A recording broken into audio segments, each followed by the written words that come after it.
starting a small farm. Here's a bit about my story. My advice to anyone is you can watch as many of these on YouTube as you like, but you really got to go and visit some small farms and see what people have done. What you see on YouTube and you see on Instagram is the best part of their life. It's never the worst part, and that's one thing about social media. People want to put up stuff that's interesting and attractive and funny and it looks great. The other side of that, 50% the other side of that, is just really hard work. So please watch. I'll tell you how I did it, but if you're considering doing it, go and visit some people.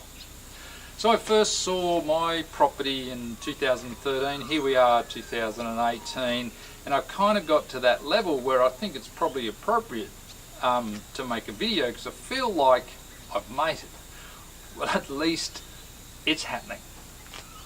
So when I arrived, the history of this place is that it was a big mansion here, a $3 million mansion that mysteriously burnt to the ground one weekend when no one was around, and the owner then just abandoned the property. So for nearly 7 years, it just was overgrown.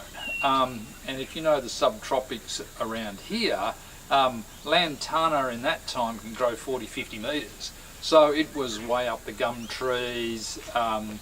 There was devil's fig, devil's apple, cobbler's pegs, wild tobacco, goatweed everywhere. There was a myriad of different sorts of snakes, paralysis, ticks.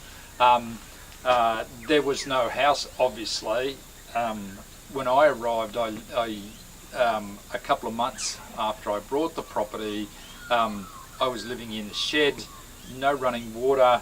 I did get electricity on, but still no running water in the shed, no toilet, no kitchen, no bathroom, none of the luxuries that you like. Every time it rained, water poured through the shed because there was no guttering around the outside of it that worked. There were snakes in the shed.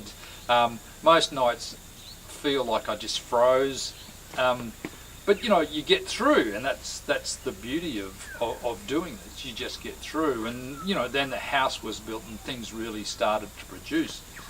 The land itself, it's probably took 3 years to clear the land from where it was, and many days, you know, my kids had come up from the city, and we used to take turns. One would sit on the ride-on mower going through the bush, and the other two would walk in front, you know, moving your feet around, picking up the stones so that you could clear it. And it, you know, you're talking about a 1 acre paddock, might take a month to get clear. Crawling in under the bushes and cutting the bottom off, poisoning the stumps, coming back, knocking them down when it had died, and then burning it. You know, fire became my best friend. I think, you know, 57, 58 big bonfires before we got the property cleaned. And then you've got to get them away from the trees that you want to keep. Not that I cut down any trees. They were just, you know, just devil's, or what they call here, devil's fig, which is poisonous and gets through your joints. Now, I think anyone setting up, if you're going to start from scratch, as I said, you know, you've got to take the good with the bad. Paralysis, ticks, I don't know how many times I went to a doctor to actually get them cut out, because, you know, they're on your back or in your joints, and I wear glasses so I couldn't see them to get them out. So being here by myself, I had to get a doctor to take the paralysis ticks out. I had RSI in both elbows. I could, some nights I would try and sleep with my elbows in 2 ice buckets.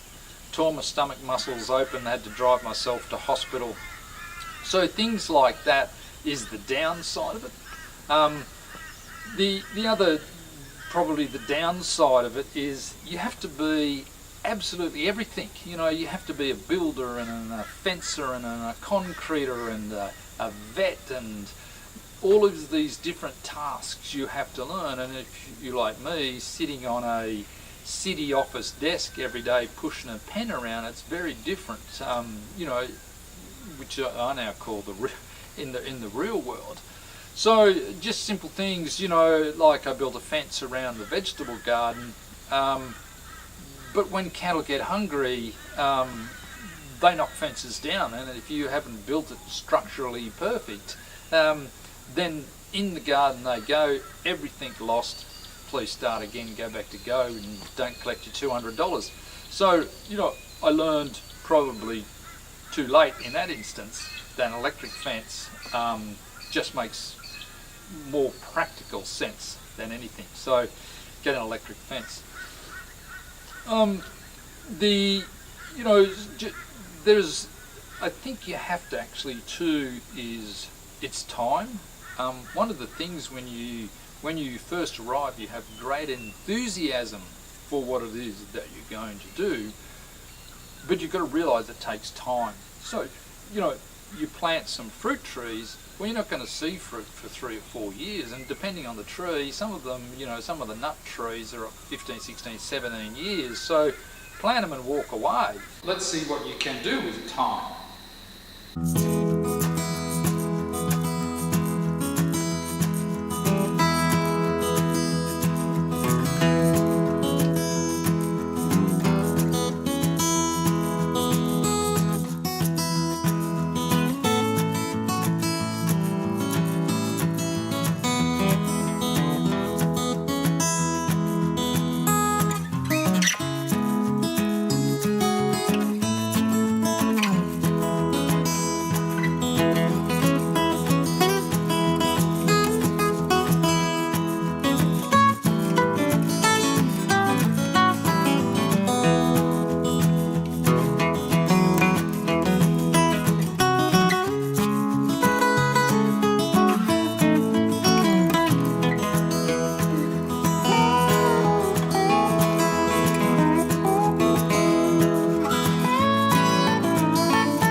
The other thing is, be prepared, I guess, in some ways for isolation.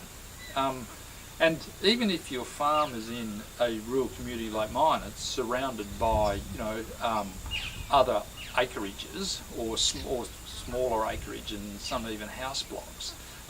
You do see a lot of people, but once you get your small farm really producing, it is the nature of farming, because there are things to be fed in the morning, there are things to be fed in the afternoon, there are things to be watered, and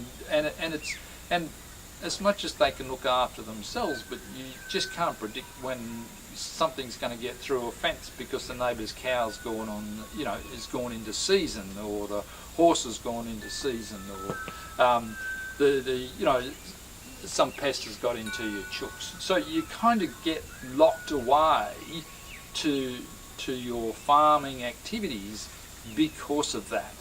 So be prepared.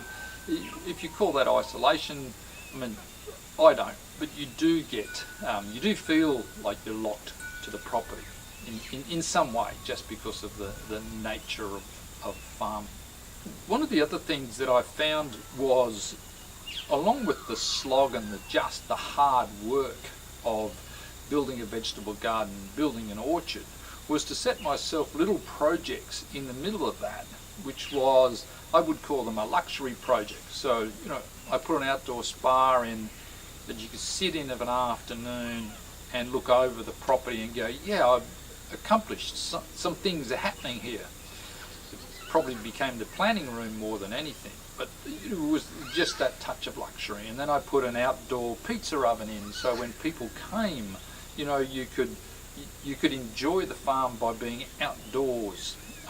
So give yourself some luxury items as well as the hard slog. So what would my advice be for people who want to have a crack at